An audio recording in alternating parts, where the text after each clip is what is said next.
കഴിഞ്ഞ ദിവസമാണ് ട്രംപ് ഇന്ത്യക്കെതിരെ 100% താരിഫ് എന്ന തരത്തിലുള്ള ചില കാര്യങ്ങളുമായി മുന്നോട്ട് വരികയും അത് അമേരിക്ക അംഗീകരിക്കുകയും ചെയ്തൊരു പശ്ചാത്തലമുണ്ടായത്. അതായത് റഷ്യൻ എണ്ണ ഇറക്കുമതിയിൽ നിന്ന് ഇന്ത്യ അടക്കമുള്ള രാജ്യങ്ങളെ പിന്തിരിപ്പിക്കുകയാണ് ലക്ഷ്യം. ഏതായാലും അതിൽ നിന്ന് ട്രംപിനെ തള്ളാനാണ് ഇപ്പോൾ ഇന്ത്യ തീരുമാനിച്ചിരിക്കുന്നത് എന്നാണ് വിവരം.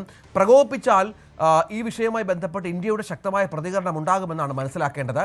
ഇന്ത്യ റഷ്യയിൽ നിന്നുള്ള ക്രൂഡ് ഓയിൽ വാങ്ങൽ കുറച്ചേക്കില്ല എന്ന വിവരം കേന്ദ്ര സർക്കാർ വ്യക്തമാക്കിയൊരു പശ്ചാത്തലം കൂടിയുണ്ട്. അതായത് ഞങ്ങൾ ആളിൽ നിന്ന് ക്രൂഡ് വാങ്ങണം എന്നുള്ളത് ഞങ്ങളുടെ തീരുമാനമാണ് എന്നാണ് പറയുന്നത്. ജൂലൈയിലെ കണക്കൊക്കെ വരുമ്പോൾ ഏറ്റവും അധികം ക്രൂഡ് നമ്മൾ വാങ്ങിയിരിക്കുന്നത് റഷ്യയിൽ നിന്നാണ് എന്ന കണക്കാണ് ഇപ്പോൾ പുറത്തു വരുന്നത്. മനു, ഇത് വളരെ പ്രധാനപ്പെട്ട ഒരു കാര്യമാണല്ലോ. ട്രംപിൻ്റെ വിരട്ടൽ ഒരു ഭാഗത്തുണ്ട്, പക്ഷേ അത് ഒരു തരത്തിലും ഇന്ത്യ അംഗീകരിക്കുന്നില്ല. അത് മാത്രമല്ല, ഇന്ത്യയുടെ ഇറക്കുമതിയുടെ ഏതാണ്ട് 30% കഴിഞ്ഞ മാസവും റഷ്യയിൽ നിന്നായിരുന്നു. രഞ്ജിത്ത്, ഇതിൽ ട്രംപിന് ഇപ്പോൾ ഒരു നേരിയ ഒരു മേൽക്കൈ ലഭിച്ചിരിക്കുന്നത് ഈ US സെനറ്റ് കഴിഞ്ഞ ദിവസം ഒരു ബില്ല് പാസ്സാക്കിയിരുന്നു. Lindsey Graham sanctioning Russia act 2026 എന്നൊരു ബില്ല് പാസ്സാക്കുന്നതോടുകൂടി റഷ്യയിൽ നിന്ന് ഇതുപോലെ എണ്ണയോ അല്ലെങ്കിൽ മറ്റ് ഇറക്കുമതികൾ അവരുമായി വാണിജ്യ ബന്ധം നടത്തുന്ന രാജ്യങ്ങൾക്ക് മേൽ കനത്ത നികുതി ചുമത്താൻ അവർക്ക് ഇനി അമേരിക്കയ്ക്ക് കഴിയും എന്നതാണ് ഇപ്പോൾ അതിൽ ഒരു പ്രധാനമായ ഒരു ഘടകമായി വരുന്നത്. അപ്പോൾ എന്തായാലും പക്ഷേ റഷ്യ ഈ ക്രൂഡ് ഓയിൽ അതുപോലെ നാച്ചുറൽ ഗ്യാസിൻ്റെ കാര്യത്തിൽ, പ്രകൃതിവാതകത്തിലും ക്രൂഡ് ഓയിലിൻ്റെ കാര്യത്തിലും വലിയ ഒരു ഉൽപ്പാദനം നടത്തുന്ന ഒരു രാജ്യമാണ്. ഇന്ത്യക്ക് ഇതൊരു സുവർണാവസരമാണെന്നാണ് ഇന്ത്യ മനസ്സിലാക്കുന്നത്.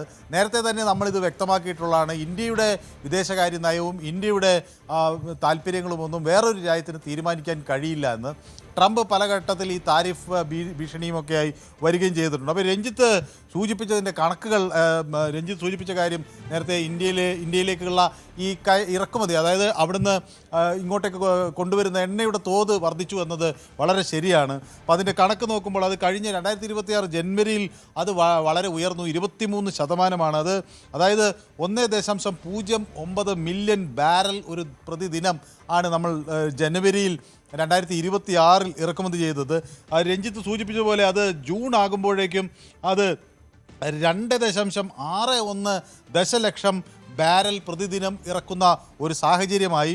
അപ്പോൾ ഇത് 37 ജൂണിൽ ഇത് നോക്കുമ്പോൾ 37% വർധനവാണ് ജനുവരിയുമായി താരതമ്യം ചെയ്യുമ്പോൾ ഉള്ള ഇത് വ്യക്തമാക്കുന്നത്. അപ്പോൾ റഷ്യയിൽ നിന്ന് മൊത്തം ഇറക്കുമതി ചെയ്യുന്നതിൻ്റെ 52.4% എണ്ണ ഇന്ത്യയിലേക്ക് ജൂണിൽ വന്നു. ജൂലൈയിൽ അതിന് നേരിയ കുറവുണ്ടായിട്ടുണ്ട്. അത് 2.78% ആണ് ഈ മില്യൺ അല്ലെങ്കിൽ ദശലക്ഷം ബാരലാണ് നമ്മൾ ഇറക്കുമതി ചെയ്യുന്നത്. അത് കഴിഞ്ഞ മാസത്തേക്കാൾ, ജൂണിനേക്കാൾ 7% വർധനവ്. അപ്പോഴും മൊത്തത്തിലുള്ളത് 56%-ഓളം ഇന്ത്യ റഷ്യൻ എണ്ണ വാങ്ങുന്നു എന്നതാണ്.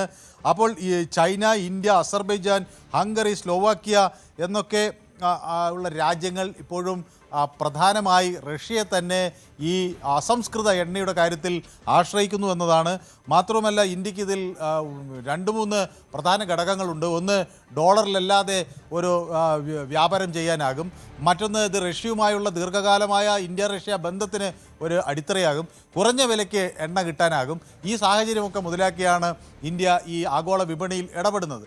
സ്വാഭാവികമായും ഇതിൽ അമേരിക്കയുടെ സമ്മർദ്ദങ്ങൾക്ക് പെട്ടെന്ന് വശംവദനാകേണ്ട എന്ന നിലപാട് കേന്ദ്ര സർക്കാർ നേരത്തെ തുടരുന്നു. തീർച്ചയായും അതാണ് പ്രധാനപ്പെട്ട കാര്യം. ഏതായാലും റഷ്യയിൽ നിന്നുള്ള എണ്ണ ഇറക്കുമതി തുടരും. കൂടുതൽ വാർത്തകൾക്ക് News 18 Keralam YouTube channel subscribe ചെയ്യുക.